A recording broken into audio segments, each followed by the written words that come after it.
নমস্কার বন্ধুরা, সুবচনের সাহিত্য সভায় আপনাদের স্বাগত জানাই। তারাশঙ্কর বন্দ্যোপাধ্যায়, তার বাংলা সাহিত্যে অবদান অপরিমেয়। তার লেখার বিষয়বস্তুও অনেক বিস্তৃত। বাংলাদেশে হেন কোনো পেশা নেই, হেন কোনো আবেগ নেই, হেন কোনো গৃহ বিবাদ নেই যেটা উঠে আসেনি তার লেখায়। আজকের গল্প বড় বউ, শুনে দেখুন তো কেমন লাগে। 50 বৎসর আগের কথা হইলে কি হয়, সেকালেও বটে একালেও বটে। বংশের ধারাকে অতিক্রম করলেই লোকে কহে প্রহ্লাদ। শ্বেতাপ আর মহাতাপ দু ভাইকে লোকে বলিত জোড়া প্রহ্লাদ। সরকার গোষ্ঠী বনিয়াদি বংশ, পুরুষানুক্রমিক জমিদার, মস্ত নাম ডাক, প্রবল প্রতাপ। শ্বেতাপের পিতামহ দুর্দান্ত উগ্র ক্ষত্রিয় প্রধান একটি মৌজা খরিদ করায় বন্ধু বান্ধব হিতৈষী 5 জনে বলিয়াছিল, বাবু মোহালটা কিনে কি ভালো হলো, ও মোহাল নিলামে নিলামেই ফিরছে, যে কিনেছে সে ঘর থেকে কিছু দিয়ে তবে ছেড়েছে। বাবু হাসিয়া বলিয়াছিলেন, জানো সমন দমন রাবণ রাজা, রাবণ দমন রাম, কংস দমন কৃষ্ণচন্দ্র, আগরি দমন হাম। কথাটা বলা তার মিথ্যা হয় নাই। মহালখানা তিনি শাসন করিয়াছিলেন। সে মহাল এখন আর সরকারদের নাই, তবে কথাটা আজও আছে। শুধু প্রবল প্রতাপ বলিয়াই নহে, দয়াল দাতা বলিয়াও চাকলাটায় সরকারদের বিপুল খ্যাতি ছিল। গনিয়া দান কখনো সরকারদের কোষ্ঠীতে লেখে নাই, মুঠায় যাহা উঠিয়াছে তাহাই দান করিয়াছে। রাত্রি 3য় প্রহরে অতিথি আসিলে কখনো বিমুখ হয় নাই। প্রত্যহ খিচুড়ির আয়োজন পাকশালায় মজুদ রাখিয়া ভান্ডারি পাচকের ছুটি হইত। গৃহহীনের গৃহের জন্য সরকারদের বিশাল তালপুকুর ন্যাড়া হইয়া গিয়াছে। গ্রামের মধ্যে কড়া হুকুম ছিল, অরন্ধনে কাহারও দিন যাইবে না, অভাব হইলে ভান্ডারা হইতে লইয়া যাইবে।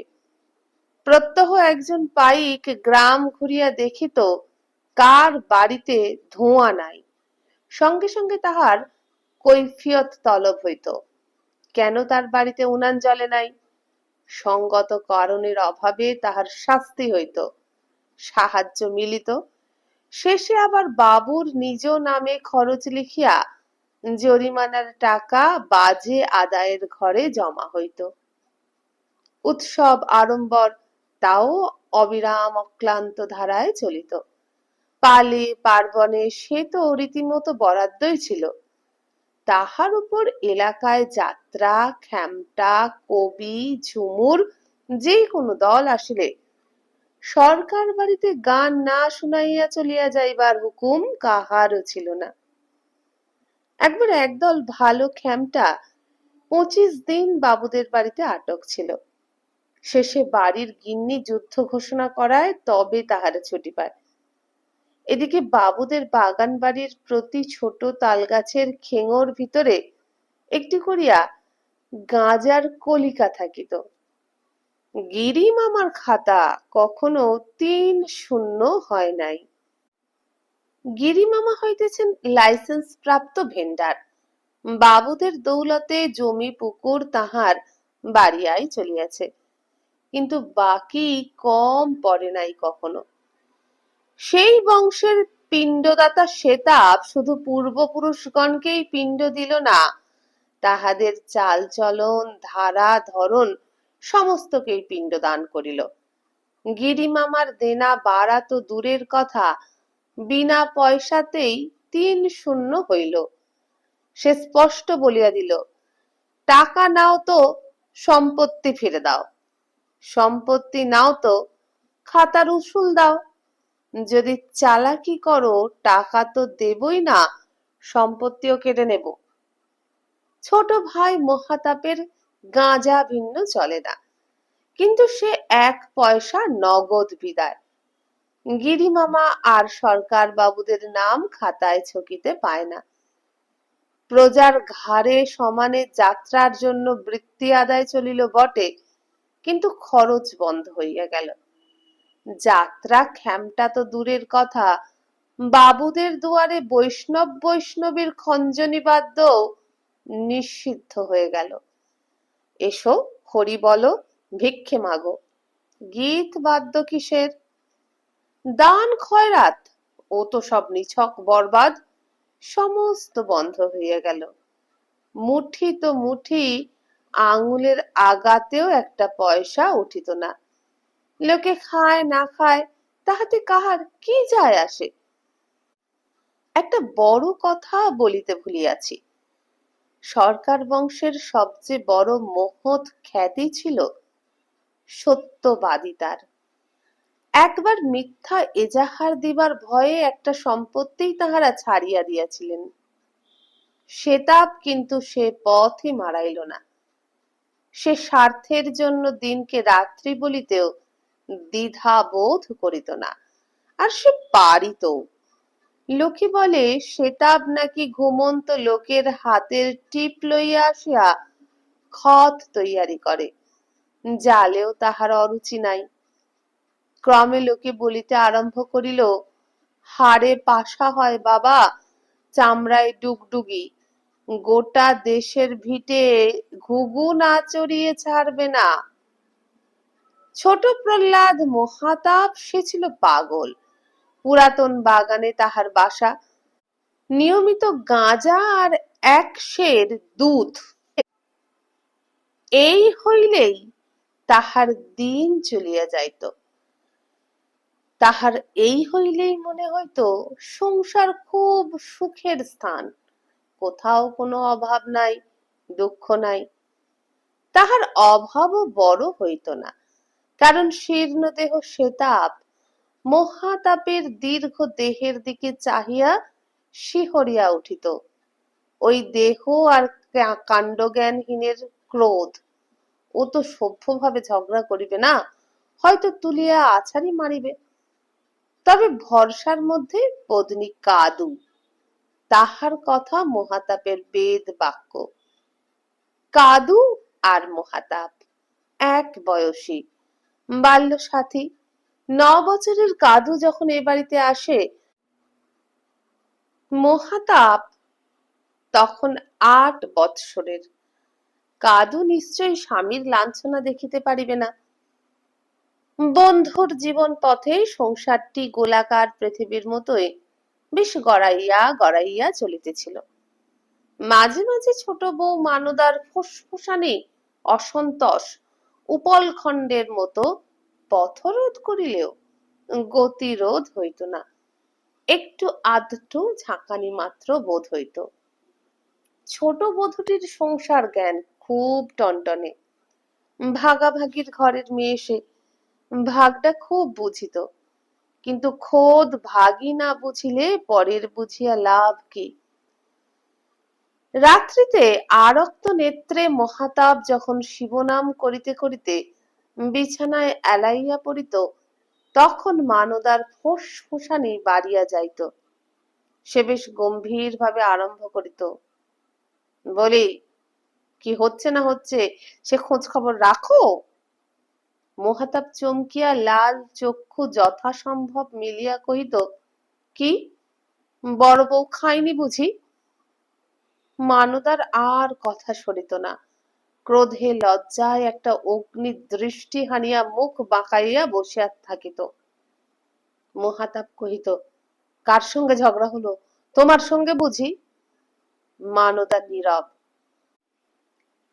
মহাতাপ অসহিষ্ণু হইয়া উষ্ণ কণ্ঠে কহিত, বলি কথা কও না কেন? মহাতাপের 82 শিক্ষা ওজনের কিলকে মানদার বড় ভয়। সে এবার উত্তর দেয়, কিন্তু ঝাঁঝ যায় না। আমার কি সাধ্যি? রানীর সঙ্গে কাঠকুরুনির ঝগড়া করবার সাধ্যি কি? তবে দাদার সঙ্গে বুঝি? অতি তীব্র ঝঙ্কার দিয়া মানদা এবার কহিল, জানি না আমি। মহাতাপ অতি রোষে উঠিয়া বসে, আজ চামারের নেতার মেরে দেব একবারে। বউটাকে মেরে ফেলবে কোন দিন?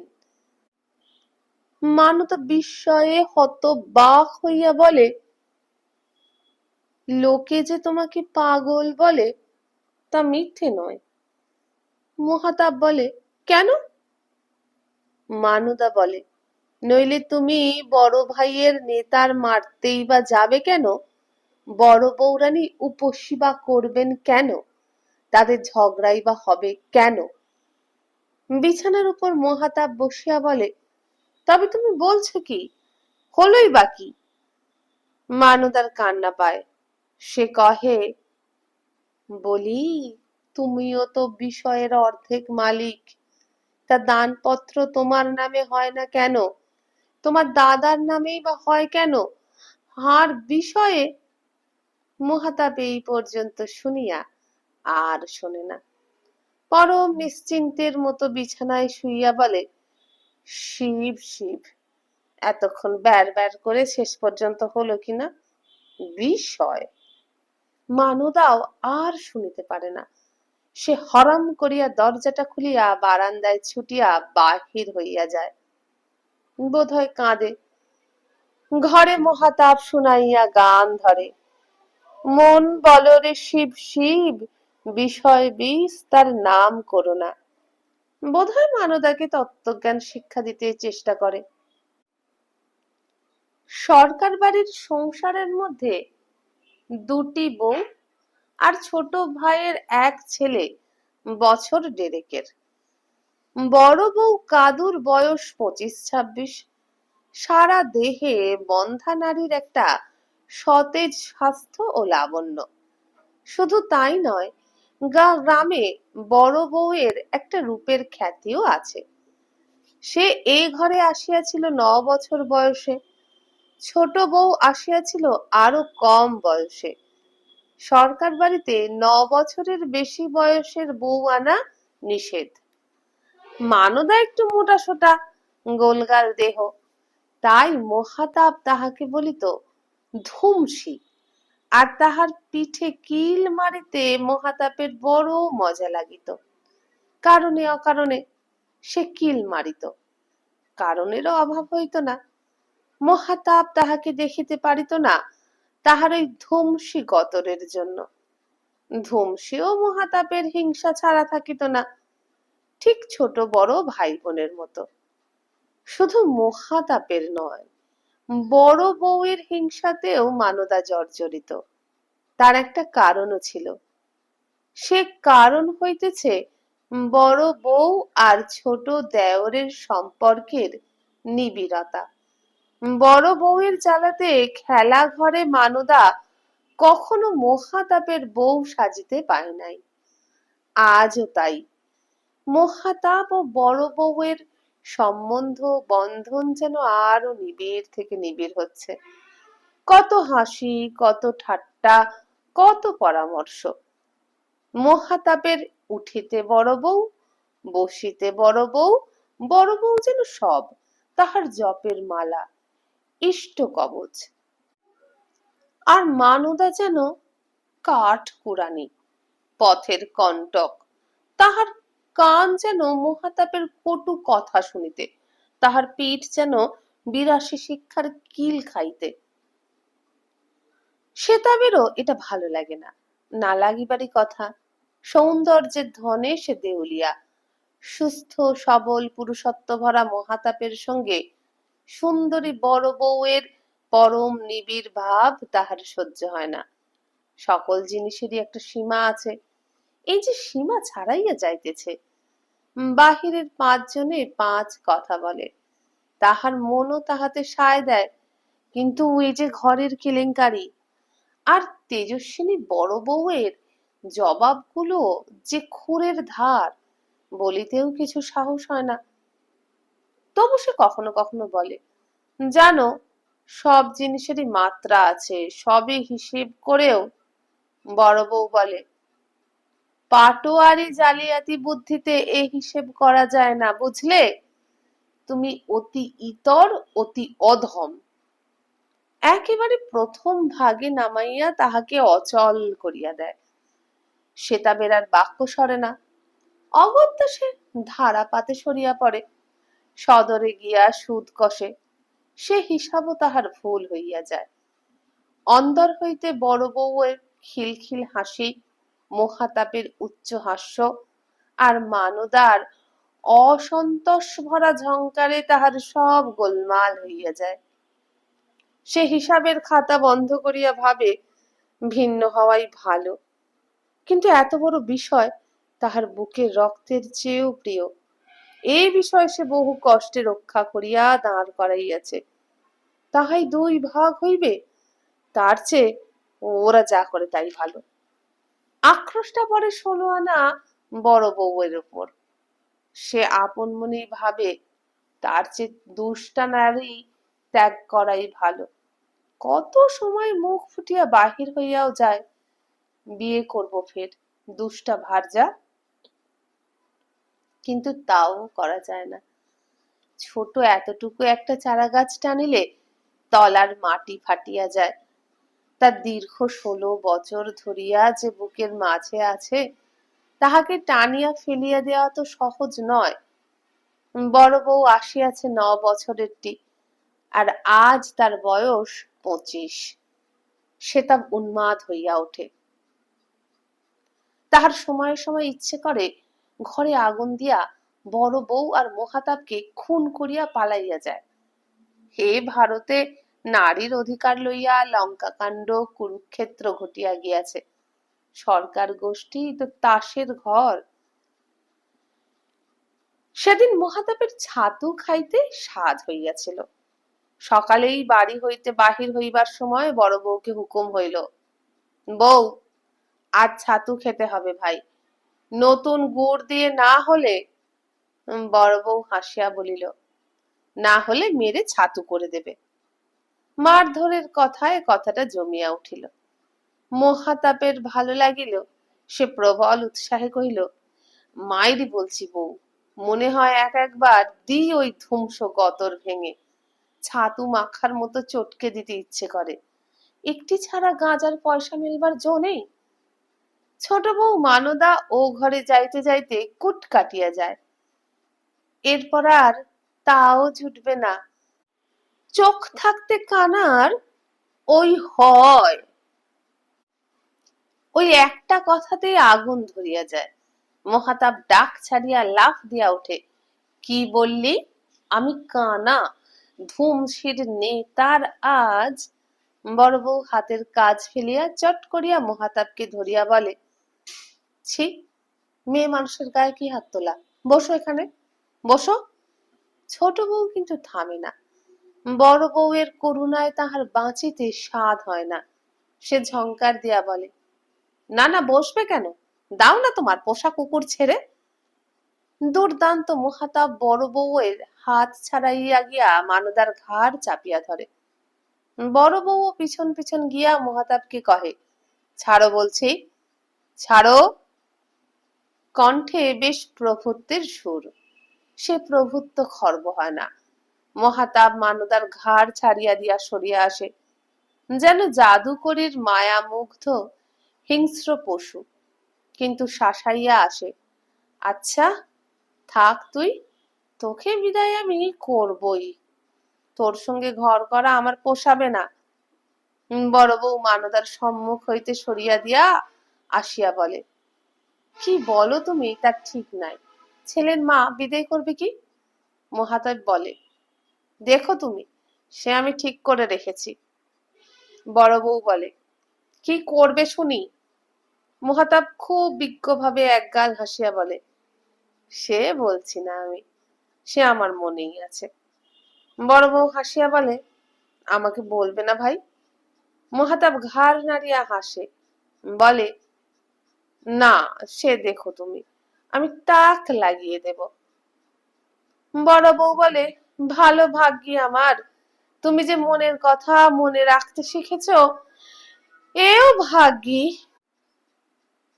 মহাতাব বলে, বউ, আজ আমায় 8 আনা পয়সা দিতে হবে। বড় বউ বলে, আমি মেয়ে মানুষ, কোথা পাবো ভাই? তুমি বাড়ির লক্ষ্মী, তোমার পয়সা নেই বউ? বউ হাসিয়া বলে, মেয়ে মানুষ পয়সা কোথায় পাবে বলো? তোমরা দেবে তবে তো। তোমার দাদা। মহাতাব পরম ভক্তি ভরে বলে, রাম রাম, সকালবেলা চামারের কথা ছাড়ান দাও। তাই তো বলছি, তাকে তো জানো সে কি? মহাতাব বলে, এত খাতির কিসের বলো তো? চামার বলছো না যে, সে ডাকে, ইহ, যেন গুরু ঠাকুর। বড় বউ হাসিয়া বলে, তাই না হয় বললাম, সেও তো একটা পয়সাও কখনো দেয় না। আর তোমার তো। মহাতাব জাগ্রত হইয়া বলে, দাঁড়াও, এইবার আমি মহালে যাব, নিশ্চয় যাব, পালকি চেপে। বড় বউ বলে, সে সুবুদ্ধি হলে যে আমি বাঁচি, খেয়ে মেখে বাঁচি, গাছের আমড়া দেখে দেখে আর ভাত খেতে হয় না। মহাতাব বড় বউয়ের মুখ পানে তাকাইয়া থাকে। বড় বউ বলে, জানো না বুঝি তোমার দাদা মেয়েদের কি ব্যবস্থা করেছে? মেয়েদের গাছের আমড়া দেখে দেখে ভাত খেতে হবে বলিয়া খিলখিল করিয়া হাসিয়া উঠিল। মহাতাব বলে, বউ, আজ থেকে আমার খাবার দুজনে ভাগ করে খাবো। দূর পাগল, আমাকে না, মানুকে দিতে হয়। ওই ধুমসিকে কভি না। মহাতাব রাগ করিয়া চলিয়া যায়। ধুমসি কিন্তু আড়ালেই ছিল, সে ডাকে।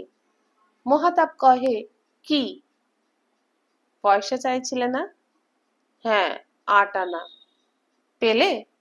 না, বউ কোথা পাবে? তা বটে, জ্ঞাতির কাছে লক্ষ্মী ও গরিব সেজেছিলেন। এই নাও।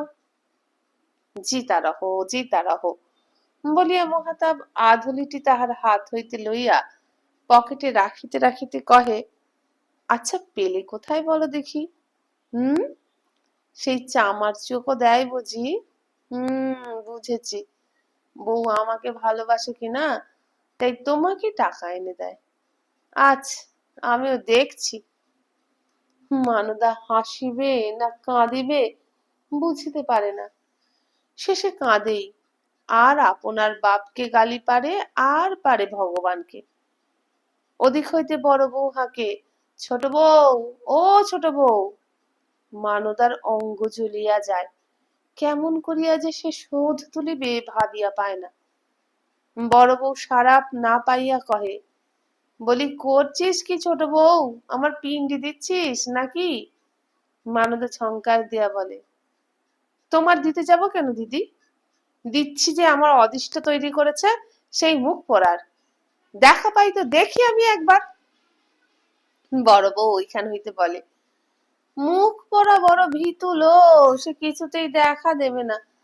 নিচে ঘরে বসে আছিস, আয় দেখি আমার কাজটা একটু এগিয়ে দিবি। মানদার ইচ্ছা করে তাহা হইলে মুখ পড়ার পাওনা কন্ডাটুকু ওই মুখ পুরীর পিঠেই ঝাড়িয়া দেয়, কিন্তু আর এক মুখ পড়ার ভয়ে তাও পারে না। সেদিন মহাতাব বাড়ি ফিরিল বেশ একটু রঙের মাথায়। বড় বড় চোখ দুটো লাল, আর ঢলো ঢলো সারা দেহখানাই যেন টলে, মুখখানা রাঙা অথচ থমথমে। সে আসিয়াই গম্ভীর স্বরে হাঁকিল, বড় বউ, হামারা ছাতু লে আও। বড় বউ বাহিরে আসিয়াই চমকিয়া উঠিল। সে মহাতাবকে কোনো কথা কহিল না, গম্ভীর কণ্ঠে হাঁক দিল, ছোট বউ। সে কণ্ঠে এবার মহাতাপও চমকিল, তার হিন্দি বাত কোথায় উড়িয়া গেল। সে বলিল, ছোট বউ তো পয়সা দেয়নি, 8 আনা পয়সা সে কোথা পাবে? মাইরি বলছি, তোমার গা ছুঁয়ে। বলিতে বলিতে সে সরিয়া পড়ে। গায়ে হাত দিয়া মিথ্যা শপথ করিলে অঙ্গস্পৃষ্ট প্রিয়জন যে বাঁচে না, সে মহাতাব জানিত। আপন ঘরে ঢুকিয়া মহাতাব দেখে পরিপাটি করিয়া আসনটি পাতা, পাশেই এক গ্লাস জল। এদিক ওদিক চাহিতেই দেখে কোণে বাটিতে কি ঢাকা রহিয়াছে। ঢাকা খুলিয়া সে বসিয়া গেল। ওদিকে বড় বউ আরো গম্ভীর কণ্ঠে ডাকে, ছোট বউ, বলি কানে কত ভরি সোনা ঝুলিয়েছ? এবার ছোট বউ ফুস করে ওঠে। সে পান সাজা ফেলিয়া সম্মুখে আসিয়া বলে, সোনা কোথায় পাবো বলো? সরকার বাড়ির সুয়োরানী সোনা পায় না, তা কোথাকার ঘুঁটে কুড়ুনি? বড় বউ কথার বাঁকা গতির মোড় ফিরাইয়া সোজা কহে, তাই বলি আমার হিসেব মতো কেন চাল চলে না? চাল বিক্রি করে করে? মানদা ঝংকার দিয়ে বলল, করেছি, বেশ করেছি। সরকার বাড়ির চাল চুলো তো কারোর বাপের বাড়ি থেকে আসেনি। দোতলা হইতে তীক্ষ্ণ তীব্র কণ্ঠে একটা কথা আসিয়া পড়ে, সেই কথাটাই মনে রাখতে বলো বড় বউ, সরকার বাড়ির চাল চুলো কারো বাপের বাড়ি থেকে আসেনি। কণ্ঠস্বর বড় কর্তা সেতাবের। কথাটার উত্তর মানদার খর জিহ্বাগ্রে আসিয়া ঘুরিয়া ফিরিয়া মরে, কিন্তু লোক লজ্জার ভয়ে বাহিরে আসিতে পায় না। সে ঘুমটার ভিতরে গর্জায়। উপর হইতে বড় কর্তা আবার বলে, যত সব ছোট লোকের ঘরের মেয়ে।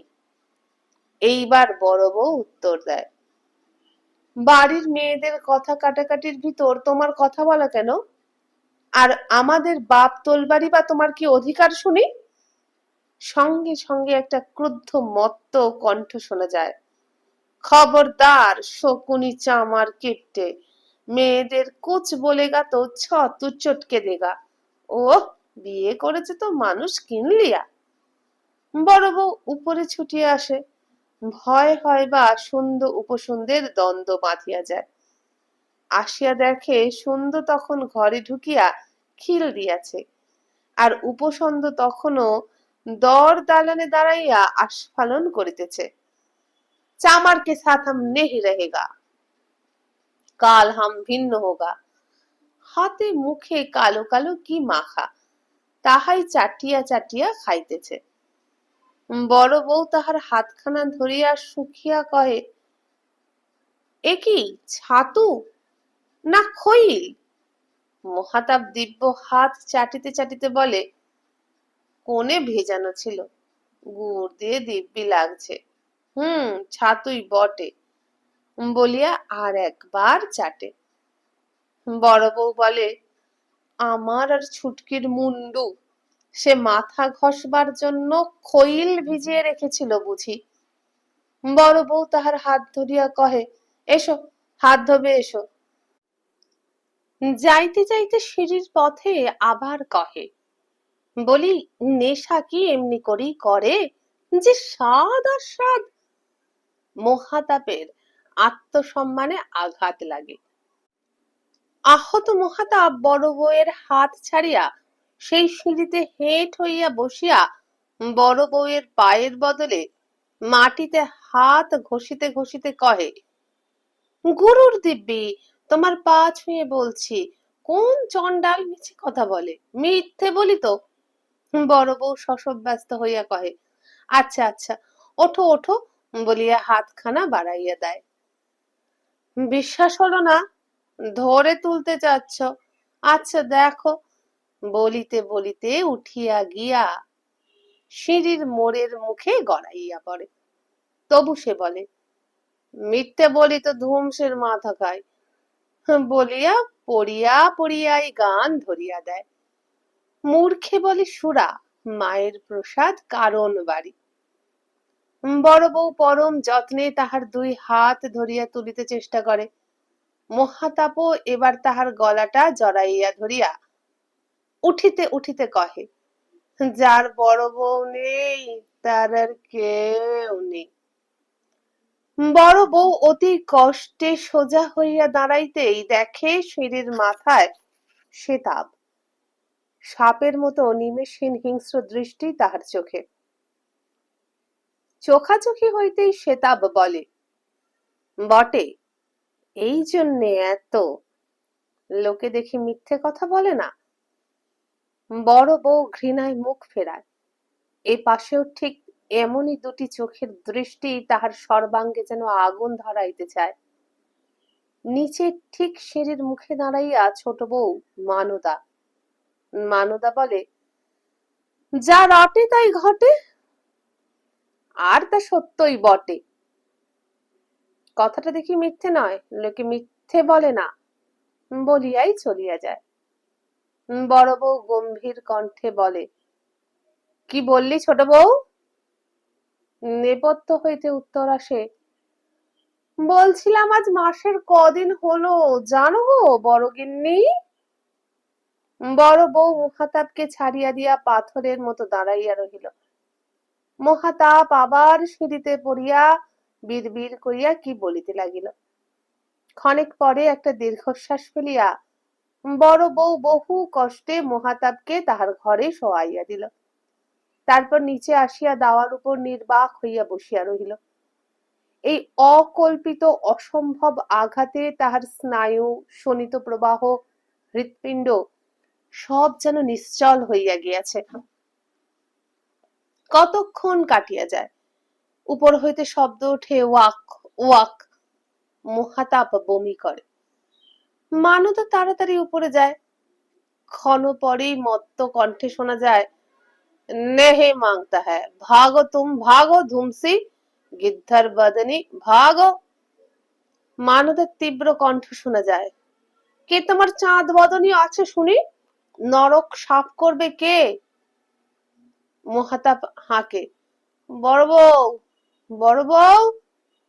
মানদাকে পিছন হইতে আকর্ষণ করিয়া বড় বউ বলে, পাগলের কথায় রেগে কি হবে, সরে আয়, আমি পরিষ্কার করে দিই। মানদা একটা অগ্নিদৃষ্টি হানিয়া কি বলিতে যাইতেছিল, কিন্তু বলা হইল না। সেতাব বাহিরে আসিয়া দাঁড়াইয়াছিল। সে বাহিরে যাইতে যাইতে বলিয়া গেল, এক গাছা দড়ি নিয়ে গলায় দাও। তাহার বুকের পুঞ্জিত ঈর্ষা ফাটিয়া পড়িতে চাহে। এই ছাতু পর্বের ফলেই সরকার বাড়িতে সত্য সত্যই কুরুক্ষেত্র বাঁধিয়া গেল।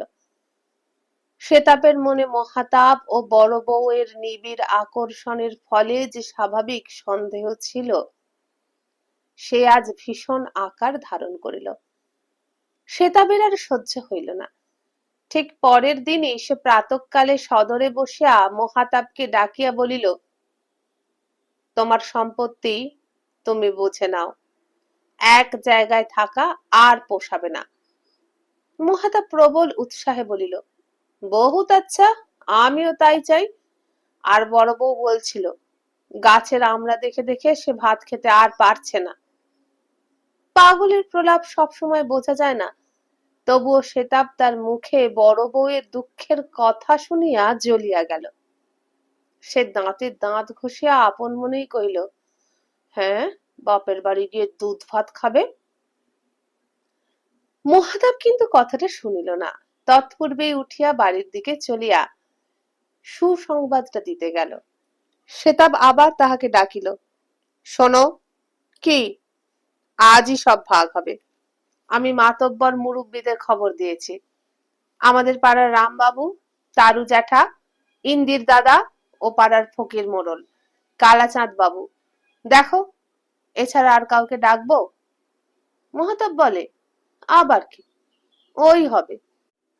বেশি কথা বলিতে তাহার আর বিলম্ব সহিতেছিল না।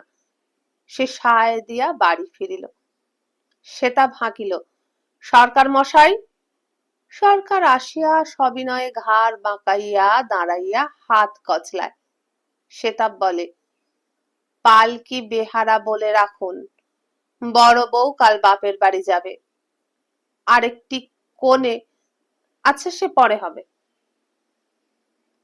বাড়ির বাহির হইতে মহাতাপ হাঁকে, বড় বউ, বড় বউ। রান্নাশালে বড় বউ বাটনা বাটিতেছিল। সে তাহার ডাকে আজ আর হাসিয়া সাড়া দিল না, শুধু মুখ তুলিয়া চাহিল। দারুণ বিষণ্ণ মুখ। সে মুখ কিন্তু আজ মহাতাপের চোখে পড়িল না। উৎসাহে বলিল, কি দেবে বলো? বড় বউ চুপ করিয়া থাকে। মহাতাপের তা ভালো লাগে না। সে প্রবল ধমক দিয়া বলে, বলি কথা কইছ না যে? বড় বউ ম্লান হাসি হাসিয়া কহে, কি বলবো বলো। কথার জবাব পাইয়া মহাতাব বড় খুশি। সে বলে, এখন দুটো জোয়ান মৌরি দাও দেখি, ছাতুর অম্বল আজও মরেনি। বড় বউ বলে, জোয়ান মৌরি তোমাদের বাড়িতে কখনো আসে যে পাবে? কেন, ওই যে রান্নার পাটায় রয়েছে, ওই যে। বড় বউয়ের অতি বিষণ্ণ মুখ ও কৌতুকে ঈষৎ উজ্জ্বল হইয়া ওঠে। সে বলে, আমার পোড়া কপাল, ও যে ধনে আর সম্বর। মহাতাব দিব্য বলে, বেশ, ওই তো রোজ নিয়ে থাকি আমি, ওতেই আমার বেশ অম্বল মরে। বলিয়া নিজেই দুইটা ধনে তুলিয়া মুখে দিয়া চিবাইতে চিবাইতে বলে, হ্যাঁ, তারপর শোনো, আর আমরা দেখে ভাত খেতে হবে না। আজ ঠিক হয়েছে, আজই ভিন্ন হব। বিষয় ভাগ হচ্ছে। ওপাশ হইতে মানদা বক্র হাসি হাসিয়া বলে, তবে তো বড় বউয়ের মাছের মুড়োর বরাদ্দ হবে। আনন্দে বিভোর মহাতাব আজ আর রাগে না। সেও ব্যঙ্গ করিয়া কহে, না, তুই খাবি। বুঝলে বড় বউ, চিমড়ের হাত আর ধুমসির ব্যারর ব্যারর আজ থেকে খুঁজবে। আমি হাঁপ ছেড়ে বাঁচবো। বড় বউ তাহাকে বাধা দিয়া হাসিয়া ছোট বউকে বলে, কি করব বলো ছোট বউ, ভাসুর তোর আমাকে নেবে না। আমার আমরা দেখে দেখে ভাত খাওয়া সত্যই ঘুচেছে। মহাতাব মাটিতে একটা চাপড় মারিয়া বলিয়া ওঠে, নিশ্চয়, নইলে আমার নামই মিছে। দেখো তুমি। আর ধুমসি, বুঝলি কিনা, এমন ভাগ করব যে তোর ও ব্যারর ব্যারর জম্মের মতো ঘুঁচবে, তবে আমার নাম। বড় বউ ম্লান হাসি হাসিয়া দীর্ঘশ্বাস ফেলিল। ছোট বউ খুশি হইয়া ১.৫ বছরের ছেলেটাকে লইয়া বুকে চাপিয়া আদর করে। ৫ পঞ্চায়েত মিলিয়া বিষয় ভাগ করিল। মহাল জমি, পুকুর, বাগান বাড়ি, বাসন আসবাব সমস্ত। সেতাব কহিল, আজই তাহলে বাড়ির সীমানা নির্দিষ্ট করে পাঁচিল গাঁথতে লাগানো হোক। ইট, মশলা, রাজমজুর সবই মজুদ। একজন পঞ্চায়েত বলে, তাড়াতাড়ি কি? সেতাব বলল, জানেন না, এরপর সীমানা সরহদ্দ নিয়ে কত গোলমাল হয়। তাহাই হইল, বাড়ির পাঁচিল উঠিতে আরম্ভ করিল। বড় বউ, বড় বউ বলিয়া হাঁকিতে হাঁকিতে মহাতাব পরম আনন্দে আপন ঘরের দাওয়ায় গিয়া উঠিল। মানদা কাপড় সাঁটিয়া বাসন আসবাব ঘরে তুলিতেছিল। বিরক্তিপূর্ণ দৃষ্টিতে কিছুক্ষণ তাহার কার্যের পানে এক দৃষ্টে চাহিয়া থাকাতেও যখন তাহার ওই দৃষ্টির সূচিকায় মানদার চৈতন্য হইল না, তখন সে বলিল, বলি হচ্ছে কি? মানদা এক গোছা বাসন তুলিয়া তাহার পানে না তাকাইয়া চলিতে চলিতে বলে, চোখের মাথা খেয়েছ নাকি? মহাতাব চটিয়া কহে, চোখের মাথা খাইনি, তোর মাথা খাবো। বলিয়া গিয়া তাহার কাঁধে একটা কর্কশ ঝাঁকানি দিয়া বলে, তুই এখানে কেন? মানদা এবার আর কিছু বলিতে পারে না। সে পরম বিস্ময়ে হতবাক হইয়া তাহার মুখের দিকে চাহিয়া থাকে। মহাতাব আবার কহে, যা তুই নিজের ভাগে যা, ওই বড় তরফ, বড় বউ এখানে আসবে।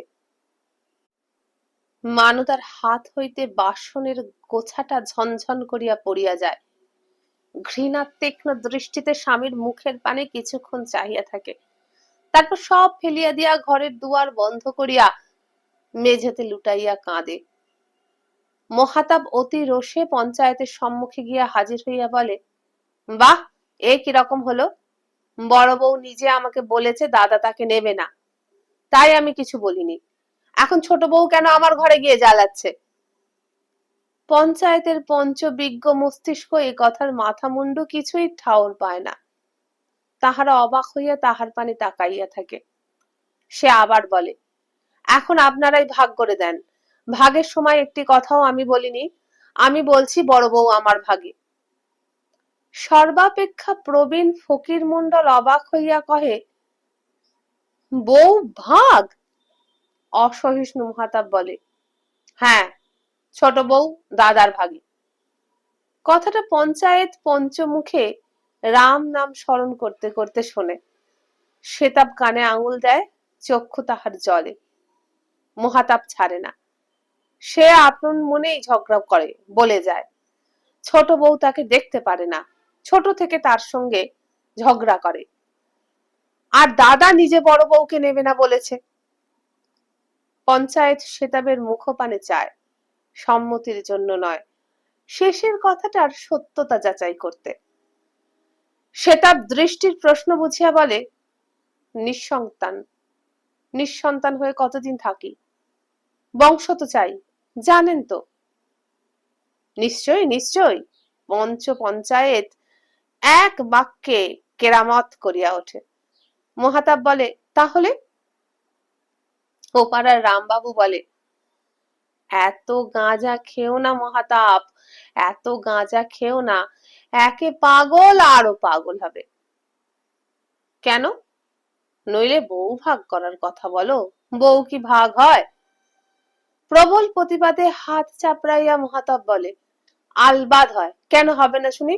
ওই তো সতীশ বাবুদের বাড়ির পদ্মা বউ আর কাঞ্চন বউ। আহ, ওদের একজন হলো মা আর একজন হলো নিঃসন্তান খুড়ি। মহাতাব আর দাঁড়াইয়া শোনে না, সে আপন মনেই বকিতে বকিতে চলে যায়। যত সব কাজের বিচার, পঞ্চায়েত নামার ইয়ে। ঘটনার দিন রাত্রেই সেতাব বড় বউকে শাসাইয়াছিল, এই সবে মানুষের হিতাহিত জ্ঞান থাকে না, তোমাতে তার বেশ পরিচয় পাচ্ছি। আনন্দময়ী বড় বউ সেদিন সেই অকল্পিত অসম্ভব আঘাতে যেন মুখ হইয়া গিয়াছিল। তার জঘন্য কথার উত্তর দেবার প্রবৃত্তি ছিল না। সে শুধু তাহার মুখের পানে চাহিয়াই মুখ ফিরাইল। সেতাবের রাগ তাহাতে বাড়িয়ে যায়। মেয়ে মানুষের এত তেজ, দোষ করিয়া আবার চোখ রাঙায়। সে কহিল, মনে হচ্ছে গলায় পা দিয়ে মেরে ফেলি। বড় বউ শান্ত কণ্ঠে বলে, তাই দাও, তাই দাও।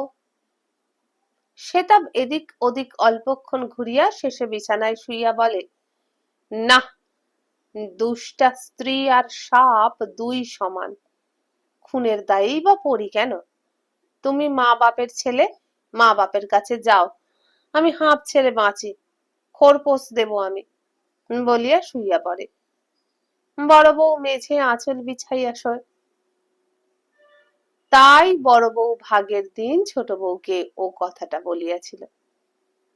আজ সন্ধ্যায় সেতাব আসিয়া খটখট করিয়া উপরে উঠিয়া গেল। বড় বউ সম্বন্ধে তাহার যদি বা কোনো দ্বিধা ছিল, তা এখন আর নাই। মহাতাবের বউ ভাগের কথায় তাহার সকল দ্বন্দ্ব মুছিয়া গিয়াছে। ছি ছি ছি ছি, পঞ্চায়েত কি মনে করিল? 5 জনের যে আর সন্দেহ রহিল না। আর 5 জনেরই বা দোষ কি? অতি আকর্ষণ ভিন্ন কি মহাতাপও কথাটা বলিতে পারিত? উপরে খাবারের ঠাঁই তৈরি ছিল। বড় বউ ভাতের থালাটা লইয়া গিয়া নামাইয়া দিল। সেতাব অতি রোষে পায়ে করিয়া থালাটা সরাইয়া দিল। বড় বউ এক দৃষ্টে তাহার মুখের পানে চাহিয়া রহিল। আমার ছোঁয়া খাবে না? সেতাব তাহার মুখের পানে তাকাইয়া কেমন হইয়া গেল।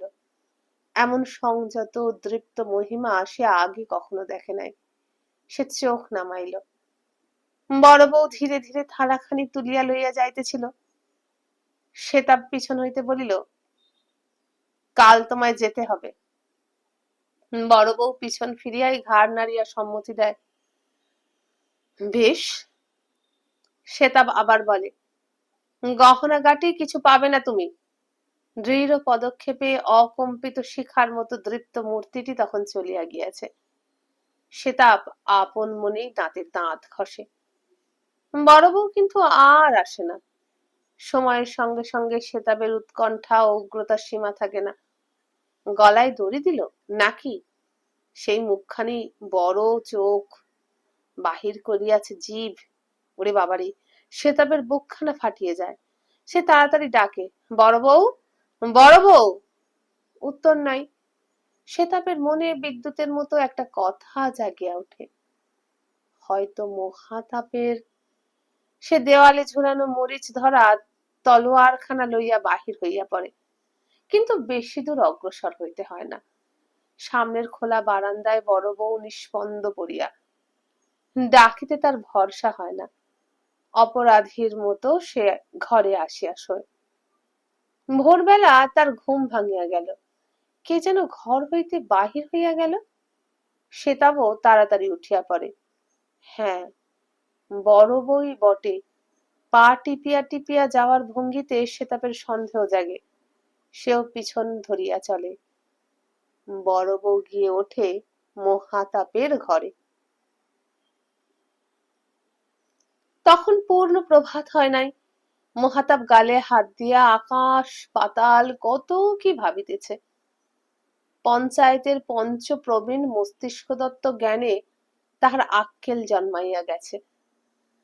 মানুদা ঘরে শুইয়াই আছে।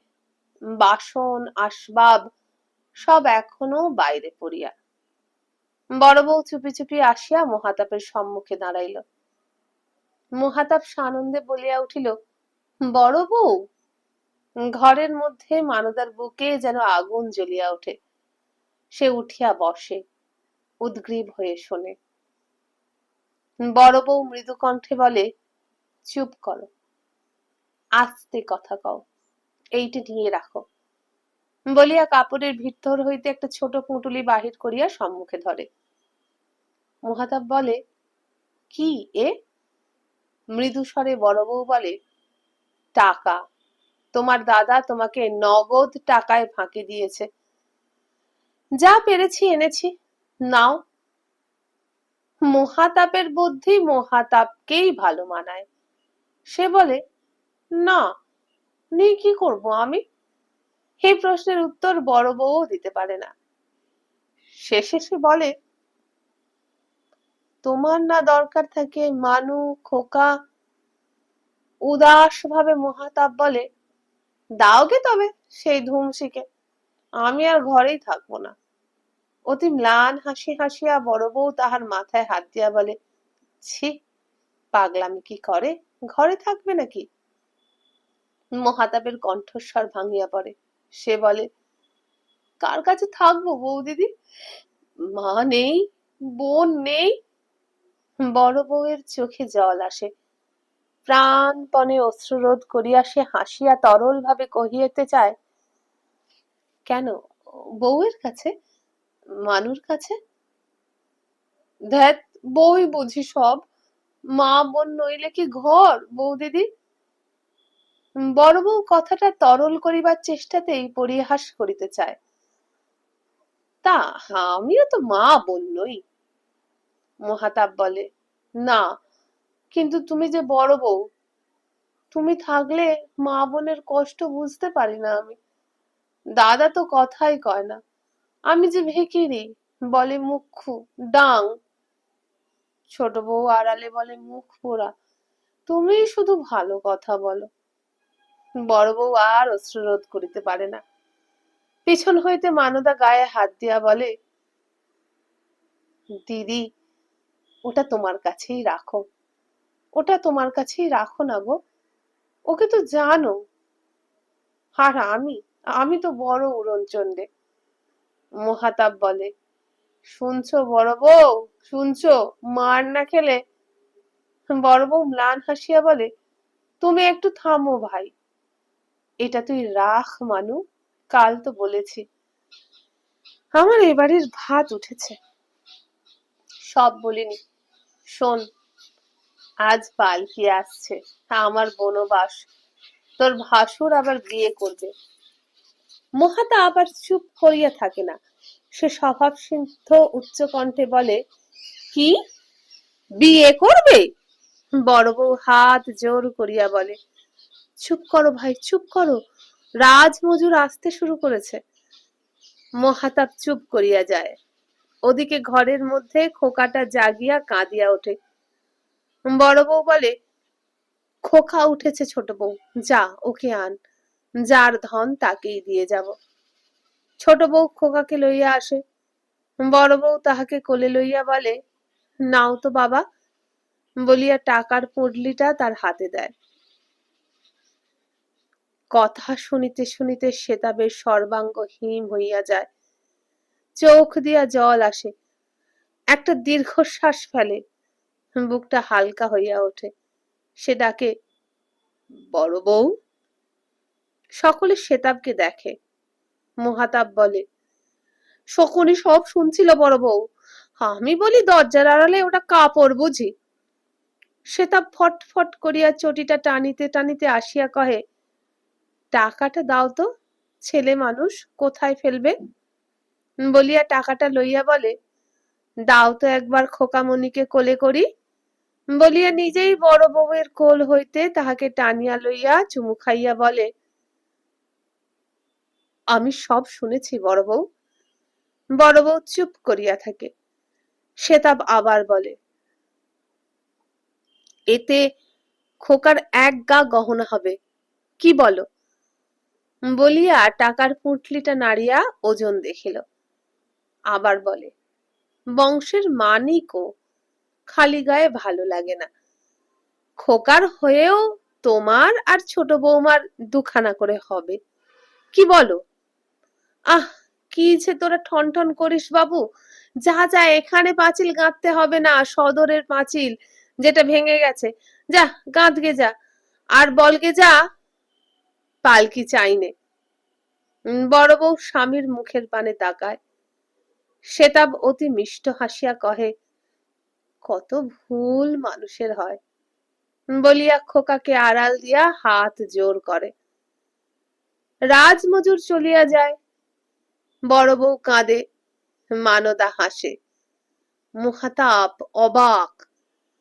খোকামণিকে আদর করিতে করিতে সেতাব বলে, গ্রহের ফের আর কি, কতগুলো টাকা নষ্ট হলো, পাঁচিলটা গাঁথা ক টাকা গেল, আবার ভাঙতে।